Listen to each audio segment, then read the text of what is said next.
ada kebijakan baru yang mengatakan kalau kita itu mau makan siang ataupun makanlah di tempat hanya boleh sampai 20 menit. Nah itu gimana tuh kalau versi kakak nih? Ada tuh, bener tuh ya? Ada. Bener ya? Ada kebijakan baru yang membatasi kalau kita mau makan di tempat paling lama cuma 20 menit. Kalau kamu mau beli pulang ya udah silahkan. Tapi kalau mau di tempat nih hanya boleh sampai 20 menit. Gimana tuh?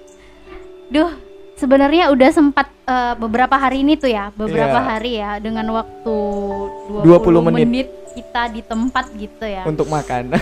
Sebenarnya dari sisi positif dan negatifnya pasti ada ya. Yang Iya. pertama tuh kalau semisalnya dengan keadaan warungnya rame, Iya. dengan otomatis si pelanggan akan berganti, jadi akan dibatasi tuh ya, dibatasi Iya. dengan tidak bolehnya ada kelumuran Agar tidak ada rame-rame. kerumunan itu ya. 20 menit. Tapi kalau hanya pelaku-pelaku semisalnya yang tidak begitu ramai, itu tidak akan menjadi masalah sih sebenarnya. Tapi begitulah ya, Iya. sampai hal makan di tempat pun sampai Ada dibatasi, aturan. ada aturan ya. 20 menit nih. Cuman 20 menit Iya. sampai untuk makan aja dibatasi banget begitu ya. Melihatnya sih Apalagi kita di Sidimpuan ini ya. Kalau orang Sidimpuan kita kan makan ke satu tempat nih. Makannya itu kita jangan ngobrolnya yang panjang. Kebiasaan kita selama ini kan. nggak cukup untuk Nggak cukup 20 kalau menit, cuma nggak 20 cukup. menit. Kadang mau dari pagi itu sampai beberapa jam lagi tuh. Iya. Itu tuh. Karena memang kita di Padang Sidimpuan ini juga punya kebiasaan diskusi, ngobrol, kombur gitu Kombur ya. Benar-benar. Tapi kalau di sini udah diperlakukan nggak? Udah diberlakukan kalau nggak? di Belum ya? Padang Sidimpuannya sendiri saya kurang tahu ya, tapi kan beritanya ada untuk membatasi itu. Nah, di Padang Sidimpuan apakah dipraktekkan atau tidak? Saya belum pernah lihat nih. Saya belum pernah kunjungi juga. Dan juga memang saya belum pernah pergi ke kafe ataupun rumah makan sejenis untuk makan gitu. Jadi saya belum tahu apakah 20 menitnya dipraktikkan ataupun tidak. Nggak tahu. Mungkin kakaknya yang sering ke kafe merasa Kalau untuk saat ini belum ada sih Belum ada sebenarnya, ya? belum ada. Tapi kan mirisnya sebenarnya yang kita lihat ya, Iya. beberapa kafe yang pernah saya singgahin Iya. begitu kan, agar tetap melaksanakan ataupun mematuhi lah protokol kesehatan itu. Jadi kan ketika memang masih jam belum dikenai razia, jam yang diperbolehkan seharusnya dari bagian pemilik kafe ataupun bagian dari orang yang tergabung dalam kafe itu tetap menekankan untuk bisa tuh jaga jarak, kasih tuh pembatas-pembatas. Terakhir saya itu ke Surabaya waktu kemarin, bahkan di tempat-tempat makan-makan kecil itu pun sebenarnya mereka tetap bikin tanda-tanda silang tuh. Ketika memang ada yang melanggar, datang tuh yang diberitahukan ya, ditegur, Bu nggak boleh duduk di sini ya Bu, itu iya. ada pembatas begitu. Tapi kalau kita di sini kan udah kadang masa bodoh, begitu kadang ya, kadang melihat karakter masyarakat kita di Kota Padang Sidimpuan ini kadang, aduh, ngenah juga sebenarnya gitu. Ketika memang udah tingkat kesadaran masyarakatnya ini sebenarnya tinggi, bisa jadi sih saya lihat untuk pembatasan itu kan semakin dipraktekkan lagi dengan secara ketat begitu sebenarnya. Tapi memang kalau secara tempat makan lah ya, katakan tempat makan, kafe ataupun warung, kalau yang saya lihat nih sebenarnya mereka partisipatif, tetap ada juga diberikan tempat untuk cuci tangan. Benar. Jarak juga beberapa kafe, rumah makan ataupun sejenisnya masih aja mematuhi itu semua kan. Jadi kalau dari pelaku usahanya sendiri sebenarnya cukup partisipatif ya untuk melaksanakan itu. Bener, itulah memang yang kita harapkan ya ke depannya, gimana agar semua pada masa ini kembali dan pulih baik-baik saja semoga. Iya sih. Kita juga berharapnya pengen sesegera mungkin itu bisa berubah, bisa kembali ke dalam keadaan normalnya. Benar. Kalau soal ini kakak ada merasa perbedaan gender nggak sih selama pandemi ini? Karena pandemi kan dibatasi kegiatan segala macam. Ada permasalahan gender nggak yang kakak alamin selama berkegiatan? Sebenarnya kalau pembatasan gender itu tentunya pastinya ada ya. Tentunya ada. Yang pertama kalau kita lihat dari nggak jauh-jauh ya, dari keluarga aja lah terlebih dahulu.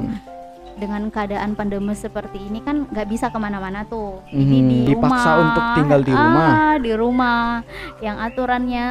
Nah kembali lagi tuh, jadi peran gandanya itu ya harus perempuan ini semua, baik dia yang mau nyuci piring, kerja di rumah, kerja pokoknya segala macam kegiatan itu sebenarnya jadi dipatokkan harus perempuan ini, harus perempuan. Ketika memang itu tidak terlaksana, yang salah lagi perempuan, yang salah lagi. Padahal kan di dalam satu tempat nih sama-sama bisa melaksanakan gitu kan. Jadi semuanya dipatokkan terhadap perempuan. Nah itu dia tadi yang menjadi peningkatan stres dari seorang perempuan tadi begitu.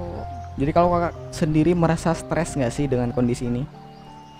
Tentunya stres sih, kalau dikatakan ada fase-fase stresnya, tapi gimana ya, kita hadapi, kita jalani, kita enjoy kan aja.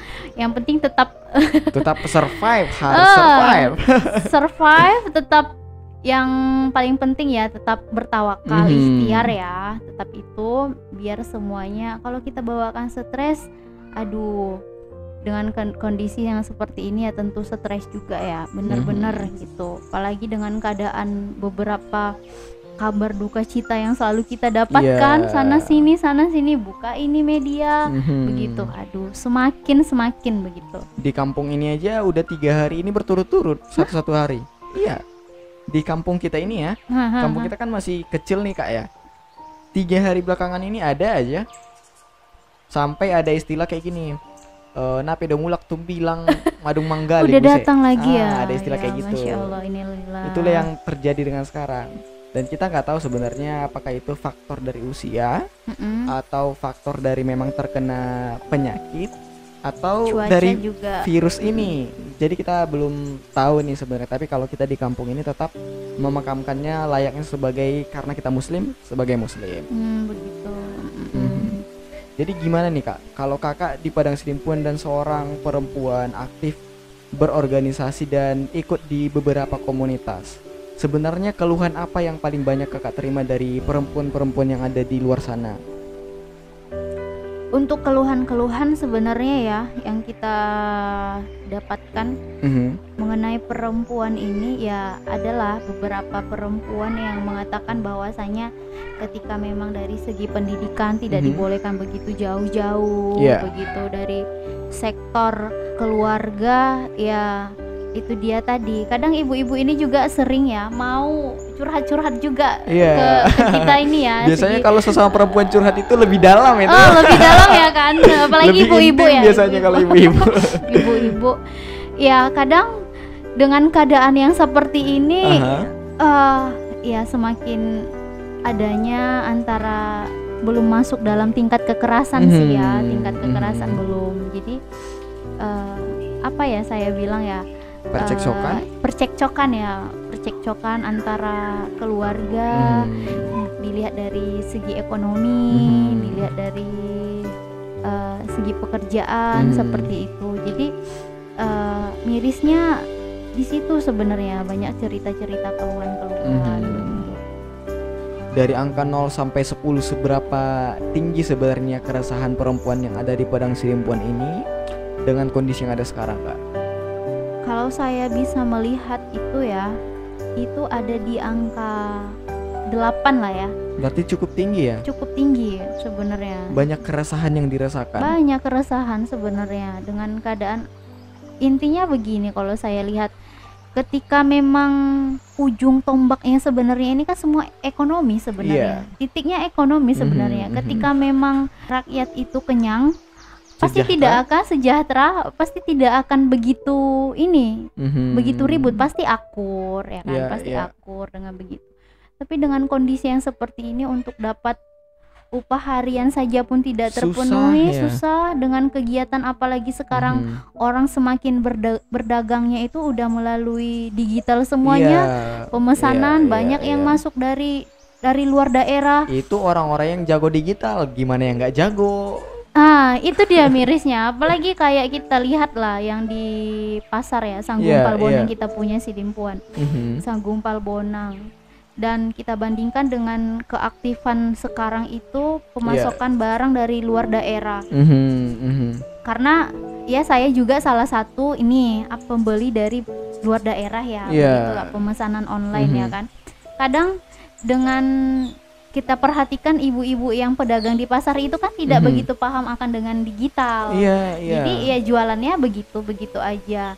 Jadi dengan keadaan yang sudah dibatasi sekarang, di rumah aja kita udah bisa diantar, malahan ke rumah.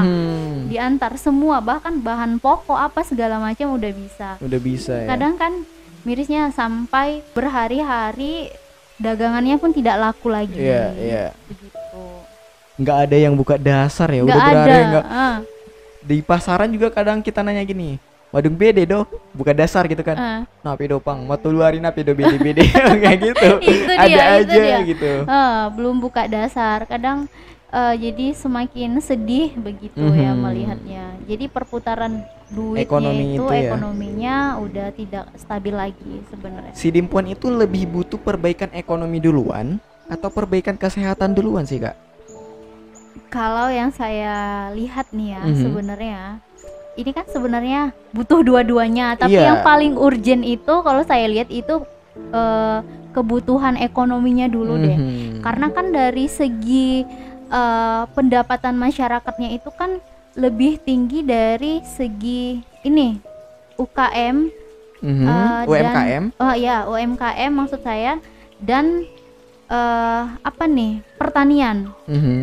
Banyak juga nih kalau ibu-ibu yang di Kota Padang Sidimpuan ini kan masih pencariannya berkebun, bertani, seperti mata pencahariannya dari situ ya. Masih dari situ kan. Jadi ketika memang ekonomi itu sudah terpenuhi, otomatis kesehatan semakin akan nambah dong, akan lebih sejahtera lagi ya kan. Lebih sejahtera lagi, seperti itu sih saya lihatnya. Jadi kita ini di Padang Sidimpuan lebih membutuhkan perbaikan ekonomi ya. Ekonomi sebenarnya. Dan kondisi ekonomi kita sekarang di Padang Sidimpuan ini bagaimana Kak? Yang Kakak lihat nih. Untuk kondisi yang saat ini kita lihat ya, dengan keadaan seperti ini udah ya otomatis menurun lah ya. Menurun lah ya. Tapi secara angka yang kita berikan itu angka 8 itu tadi lah. Masih butuh banyak perbaikan berarti. Masih butuh banyak perbaikan sebenarnya. Kakak ini kan seorang aktivis ya. Aktivis dari Himpunan Mahasiswa Islam. Ikut banyak berbagai komunitas sosial.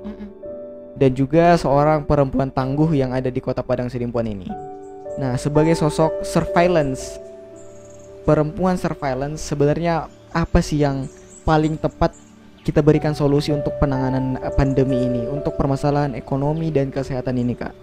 Dari sudut pandang seorang perempuan yang banyak mengikuti komunitas dan layak digali ilmunya seperti kakaknya, gimana?